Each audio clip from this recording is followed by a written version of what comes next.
meu povo, como é que vocês estão? Estamos aqui em mais um Arquipod FV. Eu sou Lieside Neto, sócio-diretor do FV Arquitetos. Estou aqui com o meu sócio. Sócio e diretor também, Felipe Valadares. Como é que vocês estão? Tudo bem? Bem-vindos a esse novo episódio.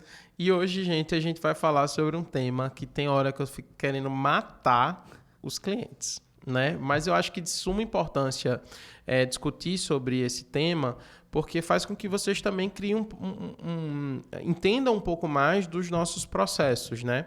E aí a gente decidiu trazer para cá um pouco sobre as etapas que envolvem um projeto de arquitetura, né? E aí, bom, tudo é obviamente muito relativo, né? Se você está contratando um escritório para fazer só um projeto de interiores, se é um projeto comercial, residencial, se tem projeto arquitetônico, mas de um modo geral a gente vai explanar um pouco para vocês sobre essas etapas para que, se você está buscando aí um arquiteto, um escritório, enfim, você entenda de fato o que é que você como são essas etapas internas, né? E também o que é que você recebe como documento. Isso. Então, a gente vai começar quando você contrata o projeto de arquitetura e de interiores. Por exemplo, uma casa, né? A gente aqui faz muito casa, principalmente em condomínio. E aí, esse projeto, ele tem 6 etapas, tá certo? A primeira etapa que a gente começa é o anteprojeto arquitetônico. O que é que a gente faz? A gente vai apresentar para vocês as imagens externas da casa, todas as fachadas, volumetria, enfim, como você vai ver a casa desde fora, e uma planta baixa com um layout básico para você ver os espaços que a gente colocou dentro, o tamanho desses espaços e a relação entre eles. Ou seja, se o quarto está perto do quarto da sua filha, como você queria, e tem uma sala de TV perto, ou se você prefere não, está distante, seu quarto está isolado, enfim, se aquele tamanho ele corresponde ao que você espera para o seu quarto, né? Isso. Então, uma série de informações para você analisar bem aquilo e ver se está tudo ok. Isso, só para vocês entenderem, aqui no escritório a gente tem um prazo médio aí de apresentação para essa primeira etapa, em média de 45 dias úteis. Então a gente está falando aí de 60 dias corridos. Por isso que quando a gente diz que é muito importante que vocês busquem um escritório com uma antecedência devida. Óbvio que a gente está falando do nosso caso, né? Então vão ter escritórios que precisam de um pouco menos ou um pouco mais, enfim, isso é muito relativo. Mas eu digo que é uma etapa muito importante do projeto, né? E aí aqui também no escritório a gente sempre tem uma condução de faz a apresentação, manda para o cliente faz a digestão, na verdade, daquilo ali, e aí ele vem para nós com as demandas. A gente só passa de uma etapa para outra quando a aprovação do cliente. Então, Por quê? Porque uma etapa depende da outra. Então, se a gente, na quinta etapa, resolver mudar o projeto, a gente vai ter que mudar a primeira, a segunda, a terceira e a quarta etapa por causa disso. Então, a partir do momento que a gente tem a aprovação, que foi bem analisado e a gente não volta, não dá retrabalho e fica mais rápido. Se tudo correr bem aqui no escritório, a gente tem uns 4 meses aí, 4 a 5 meses de projeto. Então, veja, se eu tiver que voltar para trás e refazer tudo isso, quanto não vai durar esse projeto, né, para que você realmente consiga executar, né? Exatamente. E aí, aprovada essa primeira etapa, a gente segue para a segunda etapa, que é a etapa de interiores, tá? Não, seria o projeto legal. Exatamente. A segunda etapa é o projeto legal, que é o projeto que vai para, primeiro, se for uma casa em condomínio, no condomínio, e segundo, na prefeitura. Se não for uma casa em condomínio, vai direto para a prefeitura.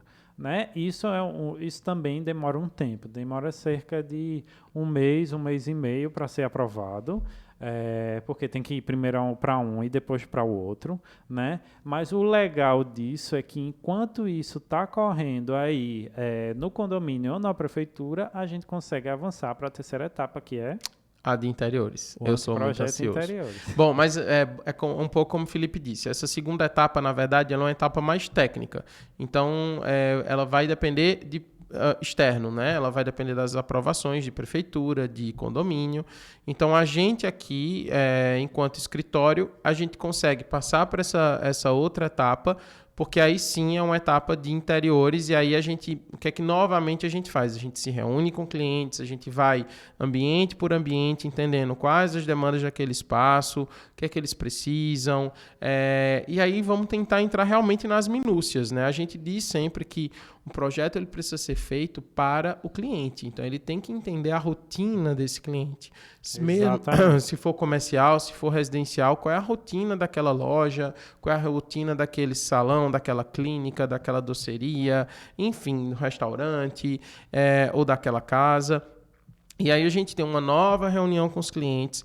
É sempre muito importante, gente, que quando vocês forem para uma reunião, vocês levem referências, né? Isso não quer dizer que na verdade, assim, um bom escritório ele nunca vai fazer um copia e cola dessas referências. Mas ele começa a entender um pouco qual é a tua visão, qual é o teu olhar sobre arquitetura, sobre interiores, o que é que tu gosta de cores, de mobiliário, de planejados, enfim. E com essa visão, ele vai conseguir adaptar às tuas necessidades, né? Então a gente tem essa reunião, vamos ponto a ponto discutindo e aí novamente a gente vem para o interno, faz reunião de briefing junto com a equipe e aí a gente passa essas demandas e aí começa a acompanhar a criação desse projeto de interiores. E apresenta para o cliente, né? Essa terceira etapa é o anteprojeto interiores, que o que é que a gente vai apresentar? Imagens de cada ângulo, de cada ambiente, tá certo? Tudo que a gente coloca dentro daquela imagem existe no mercado. Então, se você quiser executar exatamente daquela forma, você pode, tá certo? Mas tudo aquilo vai servir como uma diretriz para você. Né? A gente apresenta isso, apresenta uma nova planta baixa com layout de acordo com interiores que foi feito, né? Que agora foi bem pensado interiores, antes era só um rascunho de layout, agora é realmente como a gente colocou no projeto para você analisar, né? A gente dá esses dias para o cliente analisar e para a gente poder passar para a etapa seguinte. Exatamente. Então, assim, novamente, eles analisam, se vier com alterações, a gente faz as alterações, faz as novas imagens, manda para o cliente. Se forem alterações pequenas, que dentro da etapa seguinte, que é a parte do executivo, a gente consiga fazer, a gente passa para essa segunda etapa. Então, isso vai depender muito de projeto para projeto. E aí a gente vai para a segunda etapa, que é a etapa do executivo, né? Isso, a quarta etapa. A quarta etapa. O executivo. Isso. No executivo, é onde a gente vai conseguir pontuar e fazer todo o detalhamento de obra. Então, a gente vai, por exemplo, fazer a parte de paginação, de forros, elétrica, iluminação, hidráulica, bancadas. A gente determina todos os pontos de elétrica, pontos de iluminação, pontos de hidráulica, paginação de piso, paginação de parede. A gente tem as plantas de pintura, dizendo que aquelas paredes vão ser pintadas. A gente tem o projeto do forro, dizendo onde vai ter detalhe, onde não vai, onde vai ter iluminação, ou não vai. Enfim, tudo o que é necessário para executar a obra de uma forma tranquila, que a gente reduza ao máximo os erros de obra. Isso. E aí abro um parêntese. Todo escritório de arquitetura, ele não tem competência técnica para fornecer plantas hidrossanitárias, projetos hidrossanitários elétricos e estruturais. Tá? Então, são os projetos que a gente chama projetos complementares. Exatamente. Isso é um engenheiro que tem que fazer isso. Exatamente. Então, não adianta achar que é porque o escritório de arquitetura está querendo economizar, que ele não vai entregar porque não quer, porque é má vontade. A não ser que o escritório tenha dentro do escritório um engenheiro que trabalhe com eles. Exatamente. Mas se for um escritório só de arquitetos, a gente não tem competência técnica para isso. Então, se você está construindo uma casa ou, enfim, fazendo uma reforma, lembre-se sempre que vai ser necessário a contratação desses projetos complementares. em alguns casos, as empresas que executam as obras, elas têm esse profissional dentro. Então, aí ela coloca no orçamento, enfim, aí ela negocia isso junto com você.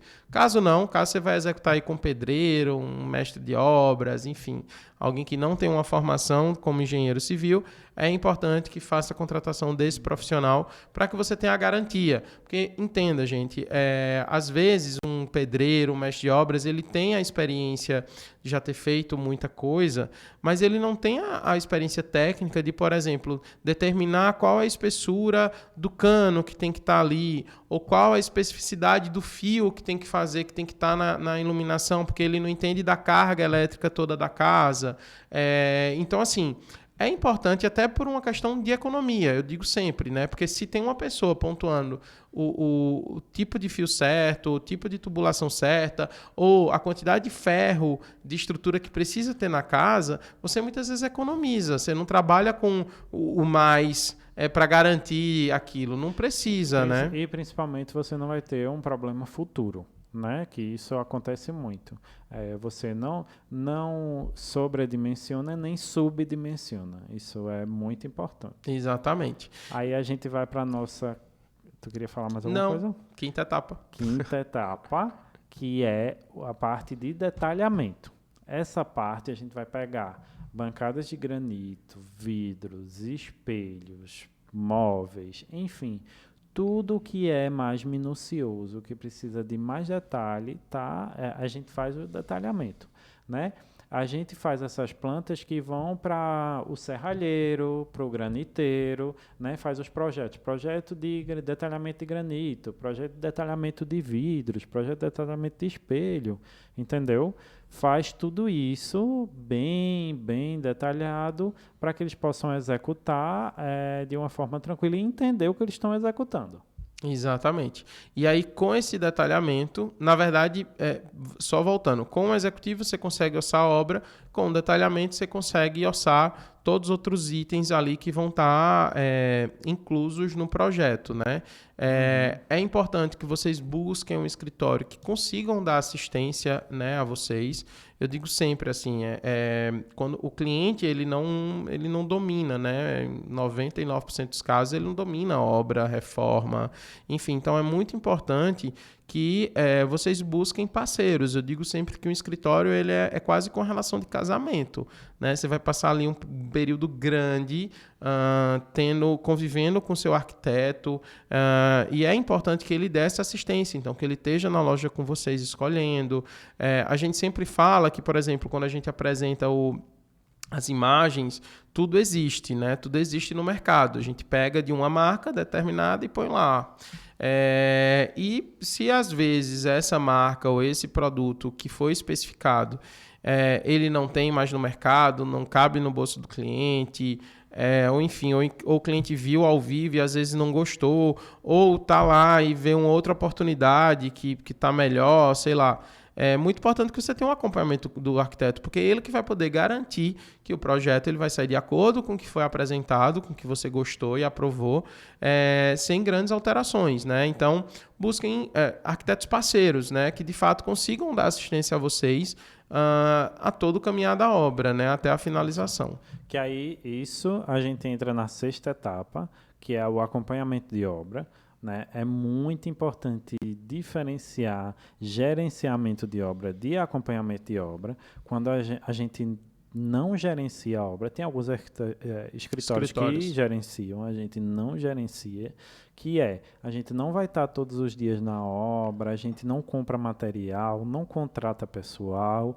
Quem faz isso, esse gerenciamento, no nosso caso, são as construtoras ou mestres de obras contratados para executar aquela obra. Tá certo? Mas a gente acompanha a obra. Isso quer dizer que nos momentos-chave, ou sempre que for necessário que surgir uma dúvida, a gente vai estar lá na obra ajudando e esclarecendo essas dúvidas para que a gente não tenha nenhum problema depois. Exato. E hoje a gente tem um advento fantástico que é a tecnologia, né? Então, isso faz com que boa parte dos escritórios, inclusive hoje, consigam fazer projetos fora do seu estado, fora do seu país, né? A gente, enfim, também trabalha dessa maneira, né? Então, sei lá, a gente, um tempo atrás, finalizou o projeto em Barcelona, porque por WhatsApp hoje, internet, videochamada, você consegue prestar uma assistência semelhante à presencial, né? Então, eu acho que o mais importante